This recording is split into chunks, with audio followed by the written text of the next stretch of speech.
Hi everyone, I'm going to be reading the next chapter of Mr Skip by Michael Morpurgo, and it's chapter 5 in which Mr Skip has a cunning plan.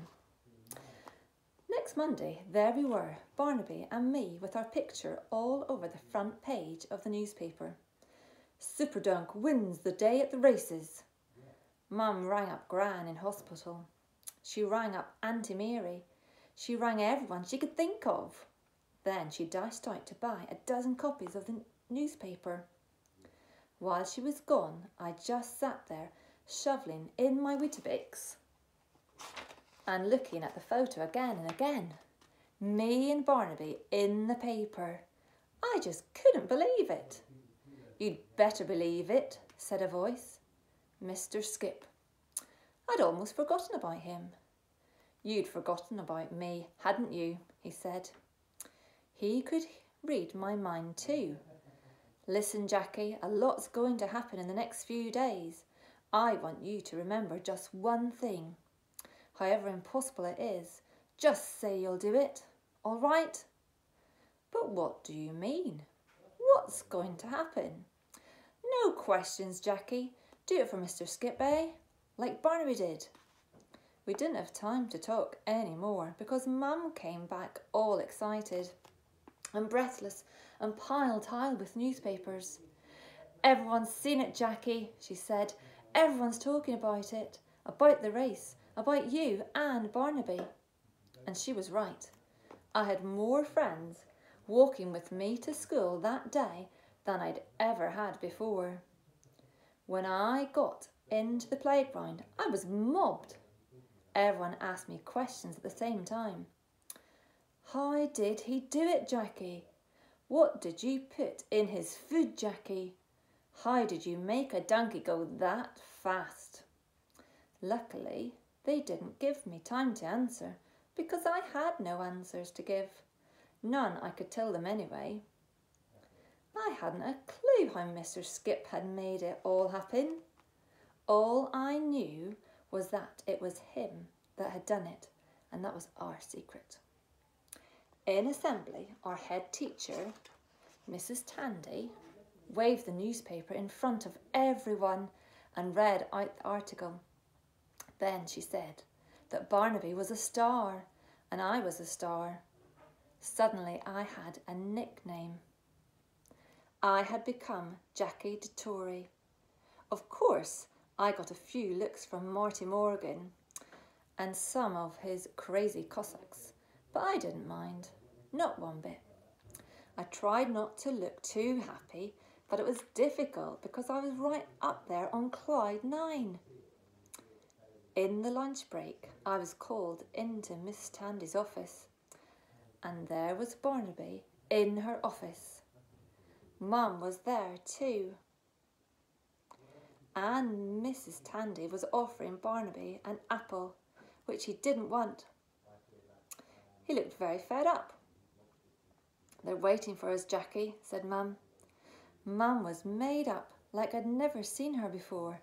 Lipstick, eyeshadow, mascara, the lot, and her hair. She had done her hair. She was grinning like a cat that had got the cream, a cat with scarlet lipstick.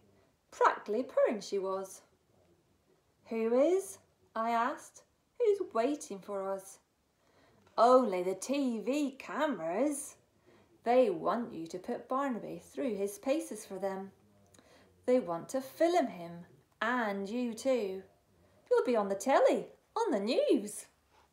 But all I could think of was, what if Barnaby wouldn't do it a second time? What if he didn't go off like a turbocharged donkey? What if he didn't go off at all? And Mrs Tandy said, it's fine, Jackie, Mum went on. She says she'll bring along the whole school to cheer you on. Isn't that just great? Barnaby decided at that moment to take the apple and Miss Tandy's finger in the same bite. Eee! Miss Tandy shrieked and then tried to laugh it off. He's got a terrible powerful bite. He's a terrible powerful donkey, Miss Tandy, said Mum, bursting with pride. What's up, Jackie? You don't look well. I didn't feel well. I felt like running off there and then, legging it home, but then I heard Mr. Skip's voice in my head. However impossible it sounds, just say, "You'll do it." So I said, "I'll do it." Less than half an hour later, there I was, mounted up on Barnaby, with the whole school looking on, and the women from the telly interviewing me. It seemed like half the world was gathered there on the estate, watching and waiting. I tried to concentrate. Don't kick on him, I was thinking. Don't touch him with your heels, or he'll sit down. Ask him nicely like you did before. So when the interviewing was over and the cameras were ready, I bent down over his neck and whispered the magic words in his ear. "Do it for Mr. Skip, Barnaby." His ears twitched, first one and then the other. And suddenly he was off from the start like a racehorse. If anything, he was going faster than before. And like before, all I could do was hold on and pray I didn't fall off. There wasn't time to enjoy it. I just clung on and hoped. Even when we'd done the circuit round the estate and were galloping towards the crowds and the cameras, I still couldn't enjoy it because all the time I just had this feeling Barnaby was going to do what he'd done before. He was going to dump me. And so he did. And he chose the same place too. He ran on past the crowd, stopped dead in his tracks by his lock-up stable and dumped me again in the same old smelly bin bags. Everyone loved that, of course, but now they loved me too, even the crazy Cossacks. It was Marty and Barry and the others who hoisted me up on their shoulders and carried me off in triumph. Unbelievable. It was even more unbelievable when I saw Barnaby and me on the TV news that evening. Afterwards, the phone never stopped ringing. Gran, Auntie Mary, and even total strangers. And people from the flats all around kept coming round and telling us they'd just seen us on the telly. They'd bring a bottle and they'd come. It was one long party and Mum was loving every minute of it.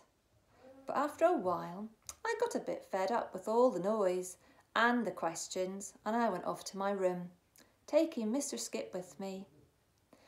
Anyway, I wanted a little private chat, just him and me. I needed some answers.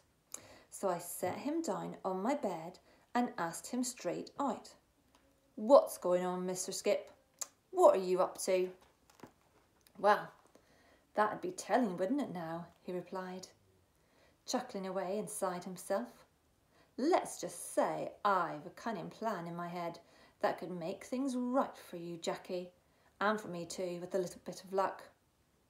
Don't you go worrying yourself about it. Things will work themselves out just fine." And when I tried to ask more, all he did was sit there smiling at me and say nothing, not a word. I couldn't even get a chuckle out of him. As it turned out, I didn't have long to wait to see what Mr. Skip had in store for me. Later that same evening, when everything had calmed down a bit, I went down to the lock-up to groom Barnaby. I was making sure he had enough hay and water to keep him happy through the night. When Barry and Marty came looking for me, along with the other crazy Cossacks, they were all puffed out with running. "Have you heard?" said Barry excitedly. "What?" I asked. "About the big race," Marty said. "What big race?" I hadn't a clue what they were on about. "They're calling it the Barnaby Derby," Marty explained, his words tumbling out so fast They were falling over each other. But it's not for any old donkeys. It's just for Barnaby. It'll be Barnaby against the best racehorses in the whole world, from Ireland, America, England. Now they were all telling me at the same time, so I couldn't understand anything. In the end, it was Barry who made them all be quiet and told me. They timed him, Jackie. They timed Barnaby this afternoon. From some newspaper or other, they were. That donkey of yours was going over 40 miles an hour. Can you believe that? 40 miles an hour? That's as fast as any racehorse. So the newspaper sent out a challenge to all the best racehorses in the world. It was on the telly just now. Has anyone got a horse that can beat Barnaby, the super donkey? And wait for it, Jackie, there's a prize for the winner. A big prize, a very big prize, a humongous big prize. How much? I asked. Only €1,000,000. €1,000,000, said Marty. Can you believe it? Oh yes, I could believe it. By now, I could believe anything, absolutely anything. Of course, they were all expecting me to be surprised, but I wasn't, not one bit. All I knew was that Mr. Skip was up to his tricks. I could see what he was up to all right, but the whole thing was mad, impossible, ridiculous, wonderful. Well, said Marty, what do you think? Can he beat the best in the world? Can you win the million? Of course, said my voice. Only I wasn't doing the speaking. Why not? No problem. It was Mr. Skip doing the speaking for me again. Well, that silenced them. They just stood there and gawped at me, and I carried on filling Barnaby's hay net, cool as cucumber, on the outside that is. But on the inside I was screaming.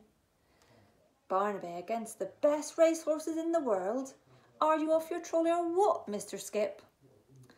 Mum was alone in the kitchen washing up when I got back to the flat. Everyone else was gone. I could tell she hadn't heard, that no one had told her. I mean, she wasn't leaping up and down, was she? And I could see from the smug smile on Mr. Skip's face that he didn't need to be told a thing, nothing at all. Mum, I began, I've got some news. And then I told her. €1,000,000, she breathed, leaning back against the sink to steady herself.